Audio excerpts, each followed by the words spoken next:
c'est de pouvoir mettre en pratique, ou en tout cas se confronter à des questionnements académiques du point de vue, en tout cas, de l'entreprise. Et ces questionnements, en tout cas, j'essaie de les résoudre à mon modeste niveau chez IC Énergie Marine Développement, en travaillant sur des projets à taille humaine, en essayant de passer de l'innovation technologique dans le domaine de l'hydrolien et du houleau moteur à une phase commerciale, à l'émergence de ce marché des énergies renouvelables. Et puis, bien sûr, aussi avec les questionnements environnementaux. C'est pas parce qu'il y a le changement climatique qu'on doit aussi sacrifier l'environnement naturel. Donc, essayer de combiner tout ça, c'est pas facile, mais c'est stimulant en tout cas intellectuellement. Oui, alors justement, j'en profite. Après, je pense qu'on va ouvrir sur cette thématique peut-être les questions à la salle. La question de la formation, c'est une des questions qu'on a beaucoup abordées en préparant cette intervention des chercheurs.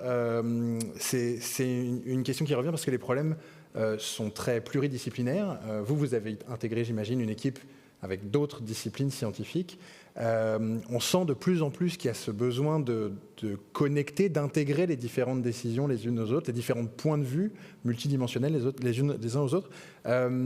Vous, qu'est-ce qui vous a poussé déjà à sortir de votre discipline pour aller vers d'autres? Est-ce que c'était l'envie de pouvoir agir directement? Est-ce que c'est l'envie justement de croiser avec ces autres connaissances? Est-ce que c'est qu'il n'y a pas de place dans le monde universitaire aussi?